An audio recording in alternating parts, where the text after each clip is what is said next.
Hey, I don't get the Bible. We're in First Corinthians, and we left off in our last episode talking about a concept that Delaney is now going to bring us up on, and we'll continue. Oh my gosh. After she gets rid of her tuberculi. Oh my gosh. So we had identified that at one point, like, I would talk about the Bible as being historically backed, and there's scrolls in the Dead Sea and all this stuff that like proves that it was a real thing that happened, and then it's very consistent within itself, so it just makes sense. Like, it's too powerful to not, but that's kind of not super true. We're finding that Paul himself like picks at different parts of the Old Testament. Like, it's kind of just a fluid thing that is very easy to not believe in if you are critical of it. And I just want to insert. yeah. The reason for that is that the Jews, or the nation of Israel, their culture, they saw the world in a very different way, and they described it in very different ways than the Western world does. And so we try to make the words make absolute logical sense and have absolute congruity.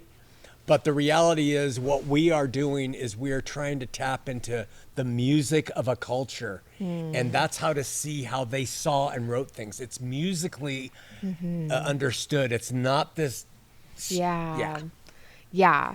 And I saw it as this, Yeah. and that was my justification for it. Right. Like, it felt, and I think a lot of Christians do. And when that is deconstructed, which is the most popular word right now, when you deconstruct your faith, you find that like there's holes in it, and it's not this super system, and it's not like magic either. It's like, it's almost something that didn't even need to, like, maybe shouldn't have been written down, sort of thing. Like, it was like it should have, but there's an argument that like maybe it wasn't supposed to be written down or collected or whatever. I think the proof of that, I mean, the Old Testament's one thing. I think we needed that to understand what had happened. But the apostolic record, or what they call the New Testament, wasn't even available. You know, it wasn't even collected to the believers in the first church, and even for hundreds of years beyond. So, you know, them writing it down, it just shows it was for that local group. And that we have it, okay, that's great, we learned. And it is by the Spirit that they wrote it, so if you have the Spirit, it's fine. But let's not make that thing. There are people who have never touched that book. Yeah. They're illiterate, and they have more understanding of God than a scholar. Okay. Yeah. So the point of, like, he ended that by saying, like, that's why you need to read it by the Spirit, which I didn't think of in the time, but the Spirit is the thing that's carried it, all of this, through all of the generations, from Adam and Eve to what, like, it's been the Spirit doing it. So if we just tap into the Spirit, we will understand life, including the Bible, appropriately, and we'll like grow in the right direction. So my question was at the end of that last episode, like, are there like other things that are the Spirit's, like, possessive, like belong to the Spirit in the same way that the Bible does? Like, you only understand the Bible correctly when it's read by the Spirit. Right. But the Bible maybe isn't even the only thing that is of God. Right. So, which is and another maybe point to make is that there are other like works of art, other books that you can read, and they have a spirit to them that you grow in when you study it more and more. And that's what I think. I mean, you say you become isolated when you get more, when you understand this whole thing about the Bible and the Spirit more. Like, I think those scholars of those other topics who are of that spirit, of that thing they do, are also isolated because no one understands that thing. And it's a different spirit. So, like, anyway, what is of the Spirit? It seems like there are other things that the Spirit's involved in. I don't think the way to see it is what things are of the Spirit, things of the Spirit. I think the way to see it is, does God or can God use things to bring spiritual truth, bring other things, Yes, truth. to bring his truth? In the same way that we regard the Bible as bringing Right. spiritual truth, even though it is like errant in Right, ways. right. And my answer in the great news is that because Christ returned and took his bride, the Bible describes an age where God is now all in all, is what it says. So therefore, the Spirit can work through anything. And this is why we get rid of religious inclinations. I've met people who were sitting in a bar, drunk, and the Spirit moved them in ways to help them see something. We don't have to worry about the thing. Paul says later, there's no thing in and of itself that's evil. It's what we do to the thing that makes it evil. Oh my gosh. Yeah. So the Spirit of God takes people wherever they are, and it brings them to a place, if they are willing, to see it. So he can use anything. And that's why our flesh says, oh no, that was bad. That's evil. A demon did this and all that. But the reality is, God is seeking through this world. And he is using things in this world to bring about his good. So it's a long kind of story. I don't know if I'm making sense, but it's not the thing in and of itself. It's do or will a person allow that thing to bring them closer to him, and what the Spirit would do with that thing versus other spirits. And that's why I wanted to talk about this. Job presents to us, and I hate to quote a scholar, but Michael Heiser, he introduced some thoughts on he's an Old Testament scholar. And here's something I see, that there are many gods. There are many, many, many, many gods. And but there is one supreme God. Those gods are good and those gods are evil. And he uses them to do different things. There are different spirits. And so we will read later to test and try the spirits, because you will certainly have a spiritual influence. I've read of some of our great musicians who just say, I was just overcome and just wrote the song in 4 minutes and it became a huge hit. Filmmakers are just inspired by something. Well, that is the spirit of man. Does the Spirit of God use those things? Sometimes. Is he in those things? Sometimes.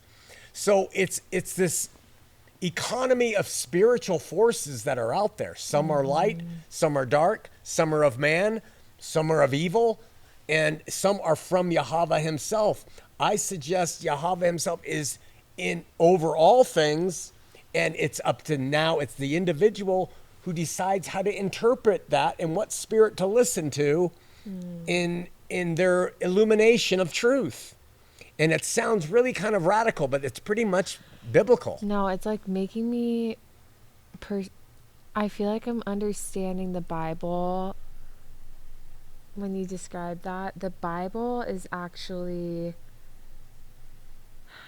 like, it itself, I really don't think I'm convinced that it is like God's, like, it, because it's a thing. It's a thing. It's literally a thing. Yeah.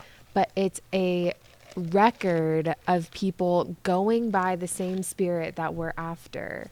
So you learn like most potently about the thing that you're trying to get at. Other things will bring the spirit to you in a different way than maybe even the Bible does, but not really. Like it will be of the same spirit. The end result's the same. What's the end result? Love. What kind of love? Agape, selfless That's love. right. So that's why we don't idolize this written book. And most Christians do. We don't idolize anything. We have one God and we go to his spirit. And however he's working, we go. I would just suggest that reading the history and the inspired words of the apostles to the bride in that day And when you read it by the same Spirit, you get what he was trying to say. Yes. And that principle helps you grow. Yeah. But and so I've always said we're lucky to have this. It's a Yeah. gift, but do not ever hold that thing up. It makes a lot more sense to me putting it in this term. Like, you understand this text better by having read the how do you call it? The historicists of that time, their writing, secular texts from that time. You understand this text better from that. And that's not even like, that's not of God. No. But like the Spirit uses that. It uses everything. The Spirit just uses the Bible. Right. Like, it is not the Spirit's. Right. The Spirit. And it's also not the Spirit. It doesn't, I don't think The it Bible has is the Spirit itself. Jesus said, my words are spirit. Yeah. His words are spirit. They're not words written down. But the question is, were they writing inspired words of his down to help guide the church in that day? Yeah, but it was to help guide the church in that day. Right. So when you read it by the same Spirit, you learn the principle of what Paul was trying to teach them, not the material pragmatics and execution of the same. It's a different day. It's a different age. So it's not materially applied to you. It's spiritual principles that you grow by. Well, I understand. It might be semantic. I just feel like there's been a serious disservice done to believers by Such saying a disservice. That even by saying, like, we should be saying that the people that wrote it were inspired, not that the words are inspired. Yes. The people that wrote it were inspired by the Spirit. We're reading the words that they wrote in inspiration. In the same way that you'll get inspired by the Spirit and make art. Yeah. And I can understand the Spirit in a way through the art that you made through that Spirit. It doesn't have the Spirit. Right. The words in the art don't have Spirit. Not at all. They aren't inspired. They're objects. Yeah, like that is the root of so many issues. Yeah, well, you're very smart. So the problem is you see through a lot of the periphery stuff in the beginning that people glom onto, and you're saying, wait a second, that doesn't make sense. This isn't working. And so that really helps you with your maturity and growth in it. All I would say is that if you're reading that book or you're looking at a piece of art and the result of it is not agape love in your life, then you're looking at that art wrongly, and you're not looking at that art the way God could use his Spirit, and you're not reading that book the way God can use his Spirit as you read it. So you could look at a piece of art made from a very dark spirit and still translate it to get agape love out of it. Absolutely. That's so wild. That's why we don't culturally manage the faith.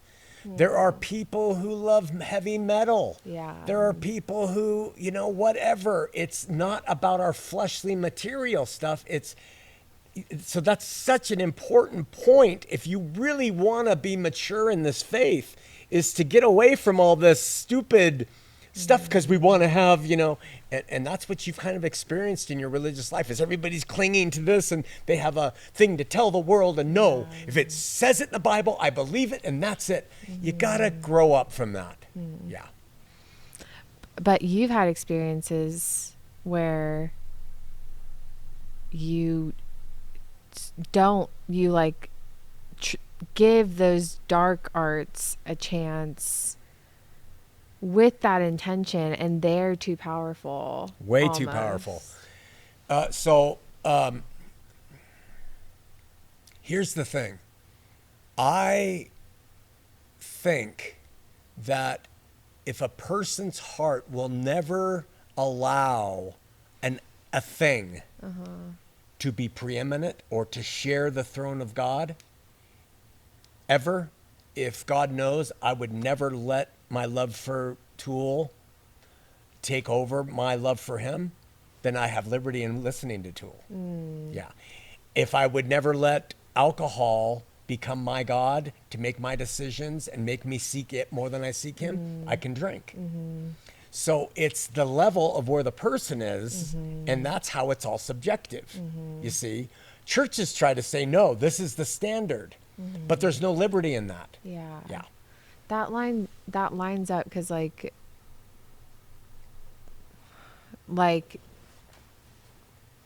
oh man, I don't understand what I was. We didn't get much sleep Sorry, last guys. night. We went out to a lunch yesterday with a guest, and they had diet caffeine free service there, and we both got excited about that, and we asked for it, and it was later in the afternoon. We drank and we both, separate places last night, laid awake all night. They gave us caffeinated drinks. They drugged So us. she got no sleep. Neither did I. But I get hyper when I don't have sleep. My brain dreary. dies. I'm so sorry. I'm excited to talk about 1 Corinthians, but yeah, I don't know. That is it's a really important point. Yeah. You idolizing it means that you're not taking it by the Spirit anymore. Would you say?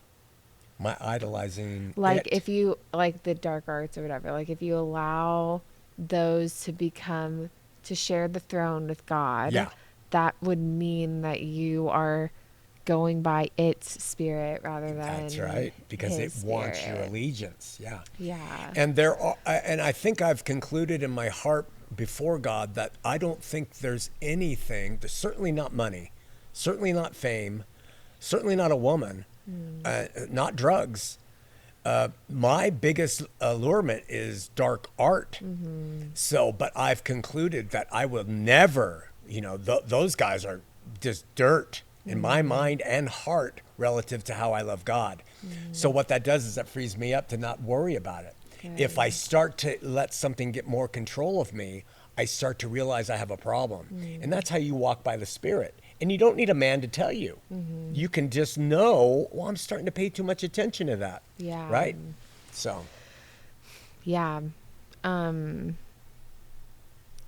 It's hard because that, like, you associate art with God, like creation. He's the He's ultimate an creator. artist. He's an Yeah. artist. So there's something, I think that's where I was pointing out in a previous episode that like I access God through sort of worldly wisdom sometimes. And like, I feel like that's where you're coming from, where you do like, it's not that this thing is like opposed to God. And No. it's almost like you tie them together too Yes. strong or something. Like that's how it starts to share the throne, is that you see God through it in a way that maybe God's not actually in it. Or do you know what I'm trying to but say? he gets the honor of its even existence. Yeah. And so what you do is you transcend the darkness behind whatever thing it is. Yeah. We have people walk in here and they're like, what is this?